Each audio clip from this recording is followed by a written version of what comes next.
wageni waalikwa, lengo la kukutana nanyi leo ni kuwafahamisheni kwamba imeanza zoezi la uboreshaji wa daftari la kudumu la wapiga kura, na tume inaamini kuwa mafanikio ya zoezi hili yanategemea ushirikiano wa wadau mbalimbali, mkiwemo nyinyi, kwa vile mko karibu na jamii mnayowakilisha ambao ndio walengwa wa zoezi hili.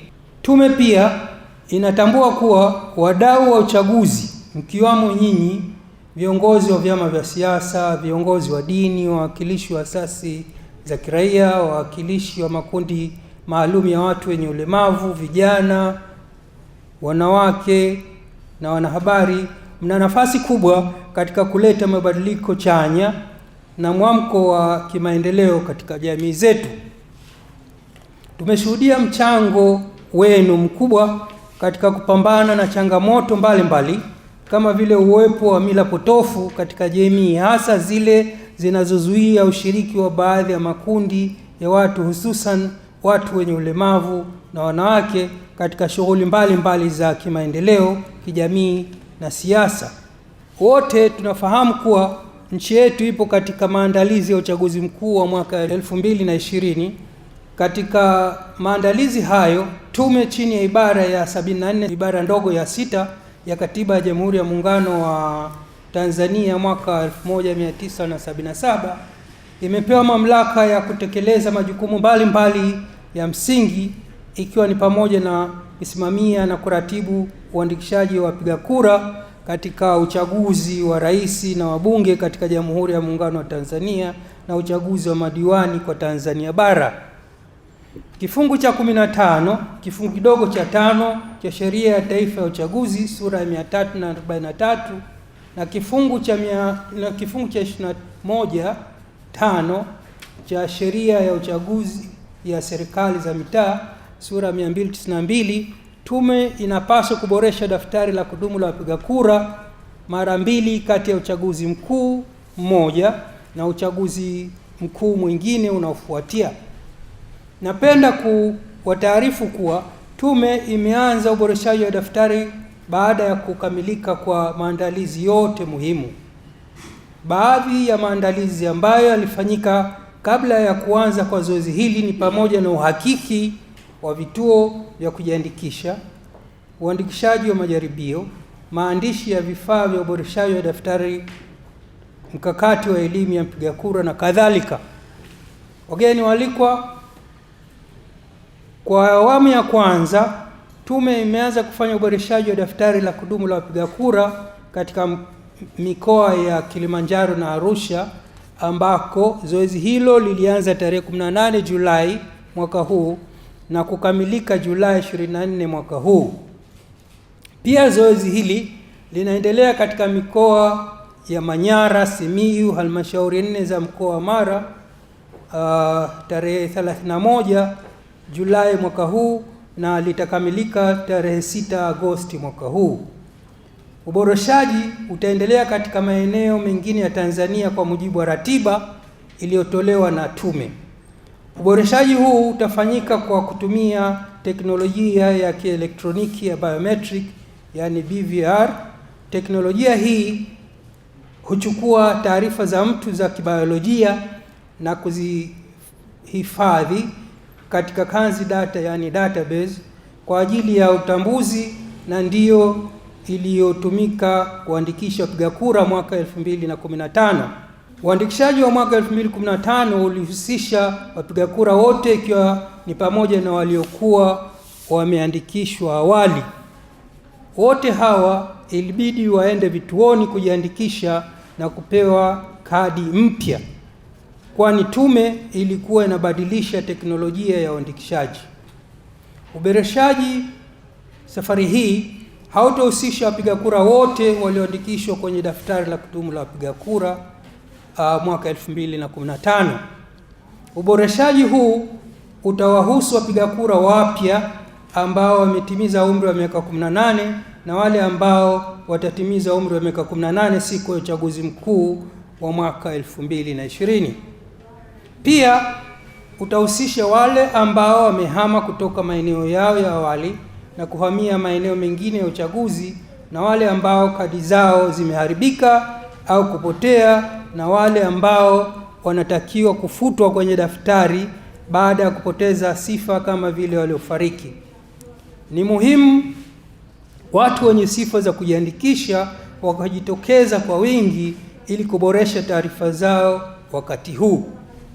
Wageni waalikwa, tume katika kujiandaa na uboreshaji wa daftari la kudumu la wapiga kura iliendesha zoezi la uhakiki wa vituo vya kuandikisha wapiga kura nchi nzima. Lengo la uhakiki huo lilikuwa ni kuona kama vituo hivyo bado vipo na kama bado vina hadhi ya kuwa vituo vya kuandikisha wapiga kura kwa mujibu wa sheria na kanuni za uchaguzi. Aidha, uhakiki huo ulilenga kuangalia iwapo kuna maeneo yanayohitaji kuongeza vituo. Zoezi hilo la uhakiki wa vituo kwa upande wa mkoa wa Mwanza liliongeza vituo vya kuandikisha wapiga kura kutoka vituo 2117 hadi vituo 2178. Tume imefanya uboreshaji wa majaribio katika kata ya Kihonda iliyoko halmashauri ya manispaa ya Morogoro na kata ya Kibuta iliyoko halmashauri ya wilaya ya Kisarawe.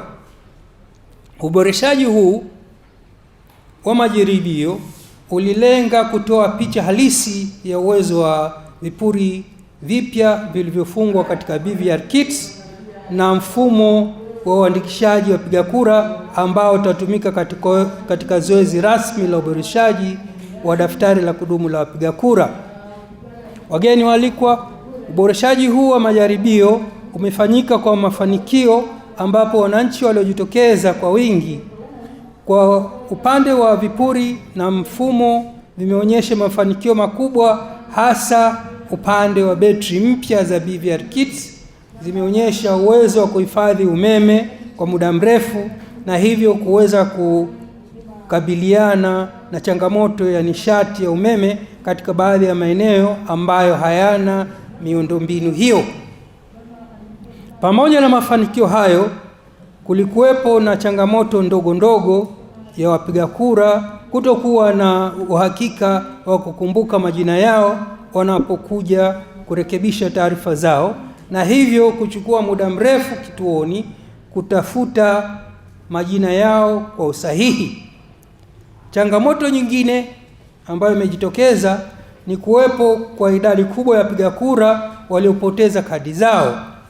Tume inapenda kuchukua fursa hii kuwasisitiza na kuwakumbusha wapiga kura kutunza kadi zao walizonazo, na wale waliopoteza kadi wahakikishe wanakumbuka taarifa zao kwa usahihi ili waweze kuhudumiwa kwa haraka wanapokuwa vituoni.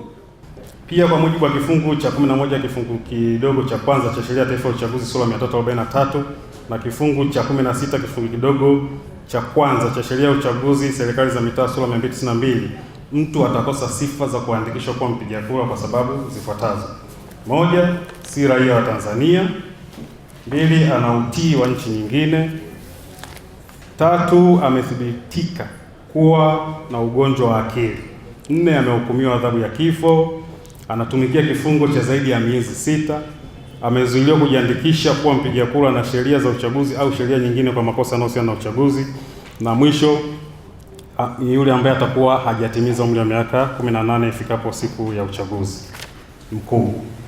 Kwa ndugu washiriki, mchakato wa uandikishaji kituoni utakuwa kama ifuatavyo. Kwanza, kabla ya uandikishaji kabisa, kutakuwa kuna uteuzi wa watendaji ambao nimesema hapo awali kwa ngazi ya mkoa, halmashauri na kata, ambapo kutakuwa kuna mafunzo. Wakati sisi tuko hapa katika kikao na nyinyi ndugu washiriki, kuna mafunzo mengine yanaendelea kwa watendaji hawa. Kwa hiyo kutakuwa kuna mafunzo ngazi ya mkoa, halmashauri na kata, ambao katika kila ngazi yatatumia siku 2. Pia baada ya mafunzo hayo kutakuwa kuna usambazaji wa vifaa vya uandikishaji kutoka tume makao makuu kuja halmashauri na pia kutoka halmashauri kwenda vituoni. Ndugu washiriki, uandikishaji kituoni utakuwa ni wa siku 7 kwa kila kituo cha kuandikisha wapiga kura, na vituo vitafunguliwa saa 2 kamili asubuhi hadi saa 12 jioni. Kwa utaratibu wa kumwandikisha mpiga kura mpya ni kama ifuatavyo. Ndugu washiriki, uboreshaji huu una maeneo makuu matatu. Moja ni kuandikisha wapiga kura wapya. Mbili ni kwa wale wanaokuja kuboresha taarifa zao waliandikishwa katika uchaguzi mkuu wa mwaka 2015. Na tatu ni wale kuondosha taarifa za waliopoteza sifa. Kwa sasa utaratibu wa kumwandikisha mpiga kura mpya ni kwamba mwombaji atawasili kituoni, atajipanga katika mstari kusubiri zamu yake. Kipaumbele kitatolewa kwa akina mama wajawazito, akina mama waliokuja na watoto wachanga, na wagonjwa, vikongwe pamoja na watu wenye ulemavu. Kwa mwombaji atajitambulisha kwa mwandishi msaidizi. Kama nilivyosema hapo awali, kwa kila kituo kuna watendaji wawili, mwandishi msaidizi ambaye atahusika kujaza fomu pamoja na yule bivirakiti operator ambaye ataingiza taarifa sasa katika mfumo wa uandikishaji. Kwa mwombaji atajitambulisha kwa mwandishi msaidizi, na baada ya mwandishi msaidizi kujiridhisha kuwa ana sifa za kuandikishwa, mwombaji atajaza fomu namba 1. Kwa fomu namba 1 ni kwa ajili ya wapiga kura wapya. Mara baada ya kujaza taarifa zake, mwandishi msaidizi atamwelekeza kwenda kwa bivirakiti operator kwa ajili ya kuingiza taarifa hizo katika mfumo. Baada ya mchakato kukamilika, atapewa kadi ya mpiga kura. Ndugu washiriki, utaratibu wa mtu ambaye anakuja kuboresha taarifa zake, kwa maana aliandikishwa mwaka 2015. Kwa mpiga kura ambaye anataka kubadilisha na kuhamisha taarifa zake, atatakiwa kufika kituoni akiwa na kadi yake ya mpiga kura ya zamani.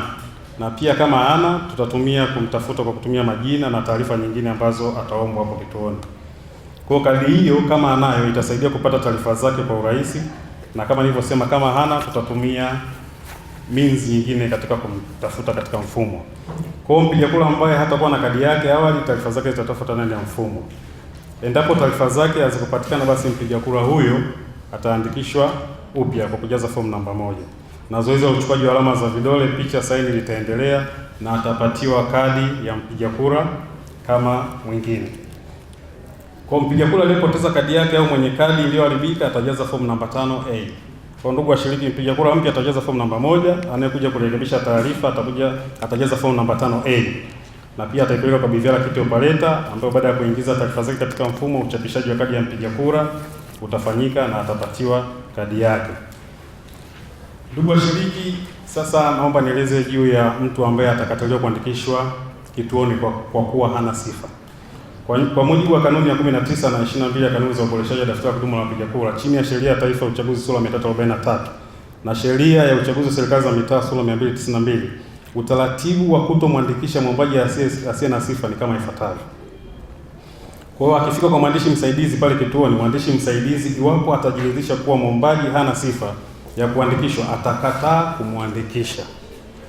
Mwandishi msaidizi wa kituo cha kuandikisha wapiga kura atamtaarifu mwombaji kwa kumwambia sababu za yeye kutokuandikishwa, na atajaza fomu namba 3A. Kwa fomu namba 3A ndio itatumika kipindi hichi wakati wa uandikishaji. Kwa mwombaji aliyekataliwa kuandikishwa na ambaye hakuridhika na uamuzi huo, atajaza fomu namba 3A. Kwa kutakuwa kuna nakala 2 ya fomu namba 3A na kuiwasilisha kwa afisa mwandikishaji ambaye ni mtendaji wetu wa tume ngazi ya halmashauri ndani ya siku 7 ili ifanyiwe uamuzi. Endapo afisa mwandikishaji hatokubaliana na uamuzi wa mwandishi msaidizi, kwa maana sasa huyu mwombaji ana sifa za kuandikishwa, basi afisa mwandikishaji huyo atajaza uamuzi wake katika fomu namba 3A na atamwelekeza mwombaji huyo kurudi kituoni kwa ajili ya kuandikishwa. Ikiwa afisa mwandikishaji sasa atakubaliana na uamuzi wa mwandishi msaidizi wa kutomwandikisha mwombaji huyo ana haki ya kukata rufaa ndani ya siku 14 katika mahakama ya wilaya, na mahakama ya wilaya ndiyo muamuzi wa mwisho. Katika kipindi hiki chote, kwa kuwa uandikishaji ni wa siku 7 na siku zinazokwenda hadi siku zaidi ya 14 wakati wa kukata rufaa, tume itaacha baadhi ya vifaa kwa ajili ya kuweza kuakomodate watu kama hao. Kwa hiyo hakuna wasiwasi wote kwamba uamuzi unaweza kutolewa afu tume wameshaondoka na vifaa. Kwa hiyo kutakuwa kuna vifaa maalum kwa ajili ya kuandikisha watu wa namna hii. Kwa utaratibu wa kumwondoa mtu aliyepoteza sifa, ndugu washiriki, katika zoezi la uboreshaji wa wapiga kura ambao watakuwa wamepoteza sifa za kuendelea kuwepo kwenye daftari, mfano waliofariki, watatakiwa kuondolewa. Watu wenye taarifa kuhusu wapiga kura ambao wamepoteza sifa wanapaswa kupeleka taarifa hizo katika vituo vya uandikishaji wa wapiga kura, na fomu ambayo itatumika katika kuondosha watu wa namna hii itakuwa ni fomu namba 5B. Kwa kuna fomu namba 1 kwa wapiga kura wapya, 5A wanaorekebisha, 5B kuondosha waliopoteza sifa. Afisa mwandikishaji ataziwasilisha tume fomu hizo, na tume ndio yenye jukumu la kuondoa wapiga kura waliopoteza sifa kwenye daftari la kudumu la wapiga kura. Kwa hiyo yule BVR kiti operator atafanya tu kwa kueleza kwamba huyu amepoteza sifa kutokana na vidhibitisho hivi, lakini yeye amfuti moja kwa moja. Mwenye jukumu hilo ni Tume ya Taifa ya Uchaguzi. Sasa ndugu washiriki, baada ya uboreshaji wa daftari la kudumu, hatua inayofuata huwa ni uwekaji wazi wa daftari hilo ili watu waweze kuhakiki taarifa zao kama ziko sahihi. Kwa mujibu wa kifungu cha 22 cha Sheria ya Taifa ya Uchaguzi sura 343 na kifungu cha 28 Sheria ya Uchaguzi ya Serikali za Mitaa sura 292, afisa mwandikishaji ataweka wazi daftari la awali la wapiga kura katika kila kata ili kuruhusu wapiga kura: 1, kukagua na kurekebisha taarifa zao; 2, kuweka pingamizi kwa watu wasio na sifa. Kwa hiyo hata kama mtu ataandikishwa sasa hivi kwa bahati mbaya akaandikishwa hana sifa, basi kuna kipindi maalum pia cha kuweza kupinga. Na sasa hivi mtu ambaye anakataliwa kuandikishwa tunajaza fomu namba 3A, lakini kipindi hiki kama ameandikishwa kwenye daftari tutatumia fomu namba 3B. Kwa kuwa daftari linabandikwa katika vituo vilivyo katika kata, na tume imeona usumbufu wa watu kwenda kujazana vituoni kuhakiki taarifa hizo, tume imeandaa mfumo maalum wa kuwawezesha wapiga kura kuhakiki taarifa zao. Mfumo huu unaitwa Voters Interaction System, ambao utawezesha wapiga kura kuhakiki taarifa zao kupitia simu ya viganjani kwa kupitia short code ya serikali *152*00 Pia kutakuwa na mfumo mwingine ambao utapitia katika tovuti ya tume. Hii yote ni kurahisisha uhakiki wa taarifa kipindi hicho cha uwekaji wazi wa daftari la awali la wapiga kura. Pia tume itakuwa ina kituo maalum kwa ajili ya huduma ya wapiga kura, yani call center, kwa ajili pia kuhakiki. Kwa watu watapiga simu na watataja taarifa zao na tume itawajibu kupitia kituo hicho. Ndugu washiriki, taratibu za kuweka pingamizi dhidi ya mpiga kura asiye na sifa. Sasa ameandikishwa lakini hana sifa za kuwepo katika daftari. Kwa mujibu wa kanuni ya 31 ya kanuni ya uboreshaji wa daftari la kudumu la wapiga kura za mwaka 2018 zilizoandaliwa chini ya Sheria ya Taifa ya Uchaguzi sura 343 na kanuni ya 34 ya kanuni za uboreshaji wa daftari la kudumu la wapiga kura za mwaka 2018 zilizoandaliwa chini ya Sheria ya Uchaguzi wa Serikali za Mitaa sura 292, pingamizi dhidi ya mpiga kura aliyeandikishwa asiye na sifa unazingatia taratibu zifuatazo. Kwanza, pingamizi linaweza kuwekwa na mtu yeyote aliyeandikishwa katika daftari la kudumu la wapiga kura, ama mkurugenzi wa uchaguzi, ama afisa mwandikishaji au afisa mwandikishaji msaidizi. Lakini lengo kubwa, anayekuja kutoa taarifa lazima awe kwenye daftari la kudumu la wapiga kura.